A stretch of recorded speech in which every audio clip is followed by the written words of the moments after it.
విభజన తర్వాత సీమాంధ్ర తమ్ముళ్ల వాయిస్ మారింది. మొన్నటి వరకు సమైక్య జపం చేసిన లీడర్స్ ఇప్పుడు అభివృద్ధి నినాదం అందుకున్నారు. ఛాన్స్ ఇస్తే సీమాంధ్రను సింగపూర్లా డెవలప్ చేస్తామంటున్నారు. హైదరాబాద్ ను మరపించేలా కొత్త రాజధాని నిర్మాణం చేస్తామంటున్నారు. ఇదే విషయాన్ని జనంలోకి విస్తృతంగా తీసుకెళ్లాలని ఎన్టీఆర్ ట్రస్ట్ భవన్ లో జరిగిన సమావేశంలో నిర్ణయించారు తమ్ముళ్లు. విభజన ఇష్యూలో కాంగ్రెస్ తో పాటు బీజేపీ తీరును ఎండగట్టాలని తీర్మానించారు.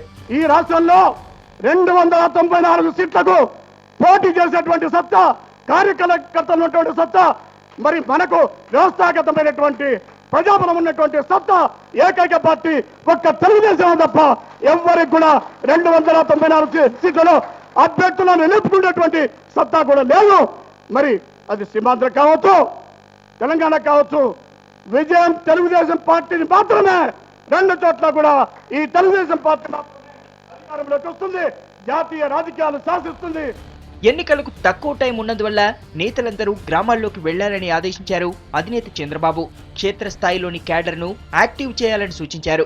కిరణ్, జగన్, కేసీఆర్లు 10 జన్పద్ ఆదేశానుసారమే నడుచుకుంటారని విమర్శించారు. లాస్ట్ టైంలో ఫైళ్లపై సంతకాలు చేసి కోట్లు దండుకున్న కిరణ్ కొత్త పార్టీ పెట్టేందుకు రెడీ అయ్యారని ఆరోపించారు.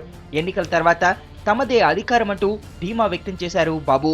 మళ్ళా ధైర్యాన్ని చెప్పి తప్పకుండా ప్రజల్ని ముందుకు తీసుకుపోయి వాళ్ళ కష్టాలు తీర్చే బాధ్యత తెలుగుదేశం పార్టీ తీసుకుంటామని భరోసా ఇవ్వాల్సిన అవసరం ఉంది. సమయాన్ని బట్టి మాట మార్చడంలో దిట్టగా పేరు తెచ్చుకున్న రెండు కళ్ల బాబు విభజన తర్వాత పార్టీని ఎలాగోలా గట్టెక్కించేందుకు అష్ట కష్టాలే పడుతున్నారు. రాష్ట్ర విభజన తర్వాత టీడీపీని జాతీయ పార్టీగా ప్రకటిద్దామని లీడర్లకు చెబుతూ 2 పడవలపై ప్రయాణం చేసేందుకు సిద్ధమవుతున్నారు. మరి బాబు గారి వ్యూహాలు ఏ మేరకు ఫలిస్తాయో చూడాలి.